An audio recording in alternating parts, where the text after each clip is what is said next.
ሰላም እንዴት አመሻችሁ ውድ ስለ አርሰናል ዩቲዩብ ቻናል ተከታታዮቻችን እንዴት ናችሁ? ዛሬ ሐሙስ ቀን ላይ እንገኛለን። የዓለም ዋንጫ ሊጀምር ሰዓታት ነው የሚቀሩ ምሽት ላይ ነው ኦፍኮርስ መረጃዎችን የምንለቀው።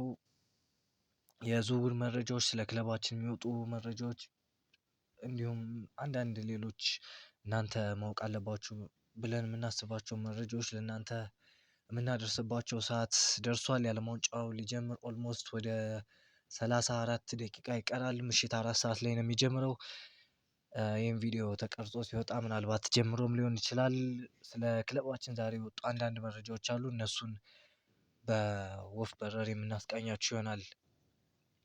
ዛሬ ላይ ከወጡ መረጃዎች መካከል ጥሩ ይሁን መጥፎ አላውቅም። በእርግጥ ኦፍኮርስ ጨዋታውን ስናስታውስ ለአርሰናል ደጋፊዎች ጥሩ ነገር ያስታውሳል ብዬ አላስብም። በደጋፊዎች ድምፅ መሰረት አርሰናል ከማንቸስተር ዩናይትድ ጋር በኤምሬትስ ተጫውቶ 3-2 የተሸነፈበት ጨዋታ የእንግሊዝ የፕሪሚየር ሊግ የዓመቱ ምርጥ ጨዋታ በመባል ተመርጧል እና ያልተጠበቁ ውጤት መመዝገቡ እንዲሁም በጨዋታው ድንቅ ግቦች መቆጠራቸው፣ ስህተቶች፣ የቆሙ ኳስ ግቦች እና በአንዱ በኩል ፍጹም ደስታ በሌላኛው ብስጭት መፈጠሩ ሲታይ ምናልባት በዚህ ምክንያት ይሆናል ጨዋታውን የመረጡት። ነገር ግን ለእናንተ ይህ ጨዋታ የፕሪሚየር ሊጉ የዓመቱ ምርጥ ጨዋታ ነው ወይ ብላችሁ ታስባላችሁ ወይ? እና እስኪ ያላችሁን ሀሳብ ኮሜንት ጋር አስቀምጡልኝ። እኔ ብዙም ደስተኛ አልሆንኩም፣ በተለይ ከረሳነው በኋላ እንደገና ስናስታውሰው። ነገር ግን ያው እንደ እግር ኳስ ተመልካች አይታችሁት እንደ አርሰናል ደጋፊ ሳይሆን ይሄ ጨዋታ የዓመቱ ምርጥ ጨዋታ መባል ይገባዋል የሚለውን እስኪ ኮሜንት ጋር አስቀምጡልኝ። በሌላ ዜና ደግሞ ዛሬ ዲማርዚዮ ስለ ሪካርዶ ካላፊዮሪም እንዲሁም ስለ ሌሎች ተጫዋቾች መረጃ ይዞ መጥቷል። የጣሊያናዊው ጃንሉካ ዲማርዚዮ ስለ ሪካርዶ ካላፊዮሪ አርሰናል አሁን እሱን ለመሸጥ ፈቃደኛ ናቸው ብዬ አላስብም። ምክንያቱም ከምርጥ ተጫዋቾቻቸው አንዱ ነው። ሚኬል አርቴታ የካላፊዮሪ ትልቅ አድናቂ ነው። እናም በአርሰናል በዚህ ክረምት ተጫዋቾችን ከመሸጥ ይልቅ መግዛት የሚፈልጉ ይመስለኛል። እስካሁን ያለው የስልክ ውይይት ብቻ ነው። አርሰናል እሱን መሸጥ ይስማሙ እንደሆነ እና ሪያል ማድሪድ ትልቅ ጥያቄ የሚያቀርቡ ከሆነ እንመለከታለን። ካላፊዮሪ በፕሪሚየር ሊጉ እና በአርሰናል እጅግ ደስተኛ ነው። በእርግጥ ሪያል ማድሪድ እና ሞሪኒዮ ጥሪ ሲያቀርቡ ማድመጥ አለብህ፣ ነገር ግን ለመልቀቅ ግፊት አያደርግም። ያ የእሱ ባህሪ አይደለም። ወኪሉ ለድርድሮች ክፍት ለመሆን እድሎችን መኖር አለመኖራቸውን ለማረጋገጥ እየሰሩ ነው የሚል መረጃ ይዞ መጥቷል። በካላፊዮሪ በኩል ከሪያል ማድሪድ የሚመጣውን ጥያቄ የመቀበልም ኢግኖር የማድረግም ወይም ደግሞ የመተውም ሁኔታ አይታይም ከሱ።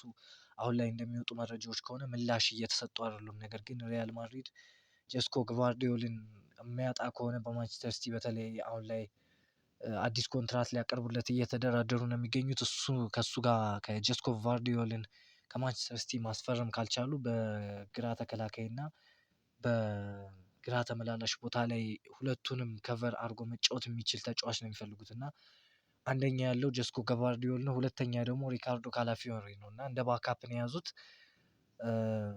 ጀስኮ ግቫርዲዮል የማይሳካ ከሆነ በእርግጠኝነት ወደ ካላፊዮሪ ፊታቸውን አዙረው አጠናክረው የሚቀጥሉ ይሆናል ተጫዋቹን ለማዘዋወር። ነገር ግን አርሰናል ይለቀዋል የሚለው ነገር ትልቅ ጥያቄ ነው። በዛ ላይ ምናልባት አርሰናል እሱን መልቀቅ ከፈለገ ሌላ ተጫዋች በሱ ቦታ መተካት ይፈልጋል እና ያንን ተጫዋች አሁኑኑ ቀድሞ ፕላን ያደረጉበት እና በደንብ ያዩት ተጫዋች መሆን አለበት። እሱ ደግሞ የአርቢ ሊፕዚጉ ተጫዋች አለ እና እኔ ካላፊዮሪ እንዲወጣ አልፈልግም በግል። ነገር ግን ጉዳት ከሚያስተናግደው ጉዳት በተለይ መከላከል ጋር ካሉበት አንዳንድ ድክመቶች የተነሳ ወደ ማድሪድ ቢሄድ በጥሩ ገንዘብ ቢሄድና እኛም የአርቢ ሊፕዚጉን ተጫዋች ማስፈረም ብንችል ይሄን ያክል አልከፋም። ምክንያቱም በእርግጥ መጥቶ ምን ያክል ፐርፎርም ያደርጋል የሚለውን ማወቅ ባንችልም፣ ነገር ግን አርቢ ሊፕዚግ ላይ እየተጫወተበት የሚገኘው መንገድ እና ያለው ኮንፊደንስ ከኋላ ኳስን ይዞ የመውጣት መስርቶ የመጫወት ሲከላከልም ያለው አብዛኛው ነገር ለፕሪሚየር ሊጉ የሚመጥን አይነት ተከላካይ፣ ለአርሰናልም የሚመጥን አይነት ተከላካይ ይመስላል እና ምናልባት ሪያል ማድሪድ ጀስኮ ግቫርዲዮልን የሚያጣ ከሆነ በሪካርዶ ካላፊዮሪ ላይ ያለውን ዝውውር አጠናክሮ የሚመጣ ነው የሚሆነው እና ለዚህ አርሰናል መዘጋጀት አለበት ብዬ አስባለሁ። ወይ ተጫዋቹን ለመሸጥ ዝግጁ መሆን አለበት ወይ ደግሞ ጭራሹኑ አልሸጥም ብሎ በአቋሙ ለመጽናት ዝግጁ መሆን አለበት። ነገር ግን ከሪካርዶ ካላፊዮሪ የሚመጣ ግፊት ይኖራሉ የሚለው ያ ትልቅ ጥያቄ ነው እና እስካሁን እንደዚህ አይነት ነገር እየተመለከተን አይደለም። ነገር ግን በሚቀጥሉት ቀናት ያሉትን መረጃዎች በተለይም ደግሞ ምናልባት ከዓለም ዋንጫው መጠናቀቅ በኋላ በተለይም በእርግጥ አሁን ላይ ሪካርዶ ካላፊዮሪ ከጣሊያን ብሔራዊ ቡድን ጋር ወደ ዓለም ዋንጫ ማለፍ ስላልቻሉ ምናልባት በመሃል ላይም አዳዲስ ነገሮች ሊወጡ ይችላሉ እና ይህንንም እየተከታተል የምናደርሳችሁ ይሆናል። ሌላው ደግሞ በማኑ ኮኔ ዝውውር ላይ ያጠነጥናል። ዛሬ አርሰናል የሮማውን የ25 ዓመት ተጫዋች ፈረንሳዊ በዚህ ሰዓት በዓለም ዋንጫ ላይ ለመሳተፍ ከፈረንሳይ ብሔራዊ ቡድን ጋር የሚገኘው የሮማ በጣሊያን ውስጥ የሚገኘው ማኑ ኮኔ በአርሰናል በመሃል ሜዳ ላይ ካሉ ተጫዋቾች በተለይም በእንግሊዝ ፕሪሚየር ሊግ ያሉ ተጫዋቾች እንደ ኢሌት አንደርሰን፣ ሳንድሮ ቶናሊ አይነት መሃል ሜዳ ላይ የሚገኙ ተጫዋቾች ዋጋ መወደድን ተከትሎ አርሰናል ሌሎች አማራጮችን እያየ ይገኛል። ምናልባት ኦፍኮርስ አሁን ላይ አርሰናል ፎከስ የሚያደርገው ከዋጋው ውድነት አንፃር ሳይሆን ኦፍኮርስ ከተጋነነ በጣም ከተጋነነ አዎ፣ ነገር ግን አሁን ላይ ጥራት ላይ እየሰራ ስለሆነ ዋጋው ከፍ ቢል እንኳን ማስፈረም የሚችልበት አቅም ላይ ስላለ አርሰናልም ዘንድሮም እየሰራ ያለው በዛ ነው። ከቁጥር ይልቅ ጥራት ላይ እንደሆነ ዴቪድ ኦርኒስቴንም ቀድሞ ዘግቦልናል እና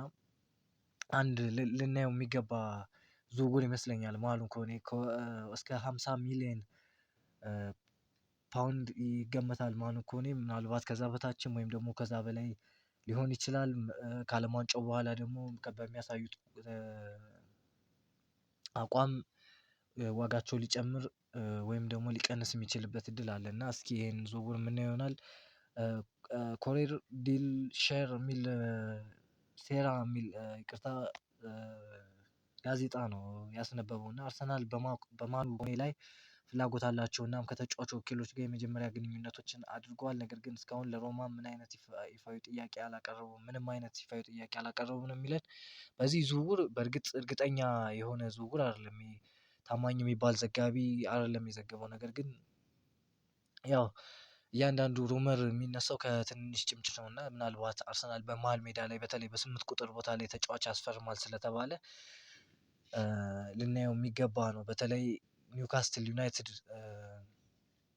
ሳንድሮ ቶናሊን 100 ሚሊዮን እንደሚፈልግ መናገሩን ተከትሎ ምናልባት አርሰናል ፊቱን ወደ ሌላ ተጫዋቾች ሊያዞር ይችላል የሚለው አንድ ጥያቄ ነው። ነገር ግን ሳንድሮ ቶናሊ በሚኬል አርቴታ በጣም የሚደነቅ ተጫዋች እንደሆነ ከዚህ በፊትም ነግረናችኋል እና 100 ሚሊዮን ፓውንድ በእርግጠኝነት ይከፍላል ብዬ አላስብም ለሳንድሮ ቶናሊ። ከዛ ባነሰ ዋጋ ኒውካስትል ዩናይትድ እሺ የሚል ከሆነ ሊያስፈርም የሚችልበት እድል አለ እና ሊ ራይደር የሚል ጋዜጠኛ እንዳወጣው ከሆነ ኒውካስትል ዩናይትድ ለሳንድሮ ቶናሊ ዝውውር መነሻ ዋጋው 100 ሚሊዮን ፓውንድ እንዲሆን ወስኗል። አስባችሁታል? መነሻ ዋጋ 100 ሚሊዮን ፓውንድ። ማንቸስተር ሲቲም ማነው ኢሌት አንደርሰንን ከኖቲንጋም ፎረስት ለማስፈረም 106 ሚሊዮን እና 15 ሚሊዮን እየታየ የሚጨመር ካቀረቡ በኋላ ኖቲንጋም ውድቅ አድርጓል። ኖቲንጋም 120 ሚሊዮን ጋራንቲድ ነው የፈለገው። በቃ 120 ሚሊዮኑ እንዲሰጠው አዶንስ ላይ እንዲጨመር ወይም ደግሞ እየታየ የሚጨመር እንዲሆን አልፈለገም እና ሙሉ 120 ሚሊዮን እና ሌሎች አዶንስ የእንግሊዝ ፕሪሚየር ሊግ የዝውውር ዋጋን በሰበረ ሪከርድ በሆነ ዋጋ እንዲፈርም ነው የሚፈልገው እና በጣም እንግሊዝ ላይ ያሉ ክለቦች አሁን ላይ የተጫዋቾችን ፍላጎት ተመልክተው ዋጋቸውን በጣም እያጋነኑ ይገኛሉ። በተለይም ደግሞ ክለባችን አርሰናል ይቅርታ የዌስትሃም ዩናይትዱን ማቲያስ ፈርናንዴዝ መፈለጉን ይታወቃል። ስለ እሱ አንዳንድ ወሬዎችን ወይም መረጃዎችን እየጠየቀ ይገኛል። ነገር ግን ማንቸስተር ዩናይትድ ቀድሞውኑ ከዌስትሃም ጋር በዝውውሩ ጉዳይ ንግግር ማድረግ ጀምረዋል። በሪያል ማድሪድም በፓሪስ ሰን ጀርመንም ሁኔታዎችን እየተከታተሉ ነው የሚገኝ የሚል መረጃ ወጥቷል።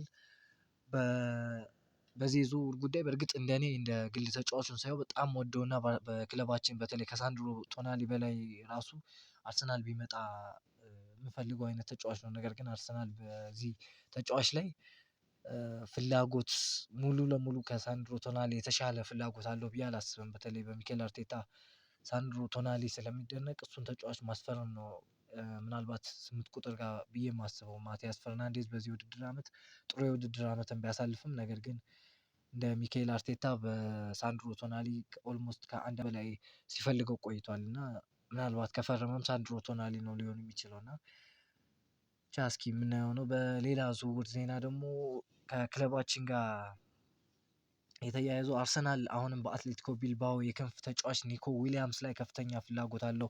የ23 ዓመቱ ተጫዋች በ2025/26 የውድድር ዘመን በ24 የሊግ ጨዋታዎች 10 ጎል አስተዋጽኦ ማድረግ ችሏል የሚል መረጃዎች ወጥቷል እና ኒኮ ዊሊያምስ ባለፈው የውድድር አመት መጀመሪያ አካባቢ ላይ ይመስለኛል የ10 አመት ኮንትራት ነው መሰለኝ የፈረመው ካልተሳሳትኩ እና በጣም የብዙ አመት ኮንትራት ነው ከአትሌቲኮ ቢልባኦ ጋር የፈረመው። በተለይ በባርሴሎና ይፈለግ ነበር፣ ነገር ግን ከባርሴሎና ጋር መስማማት ባለመቻላቸው አትሌቲኮ ቢልባኦም ተጫዋቹን ለመሸጥ ዝግጁ ባለመሆኑ ምክንያት ፌል አድርጓል። ከዛ በኋላ ኮንትራቱን አድሷል። ነገር ግን ባለፈው የውድድር አመት በጉዳት ምክንያት ብዙ ጨዋታዎችን ግሮዊን የሚባል ጉዳት ስላጋጠመው ብዙ ጨዋታዎች አመልጠውታል እና ጥሩ ፐርፎርም ማድረግ አልቻለም እና በተለይ ከዩሮ በኋላ ዋጋው በጣም ከፍ ብሎ ነበር። ነገር ግን አሁን ላይ ባሳየው አምና ላይ ባሳየው አቋም ምክንያት ዝውውር ዋጋው ዝቅ ብሏል እና አርሰናል ይህን ተጫዋች እንደገና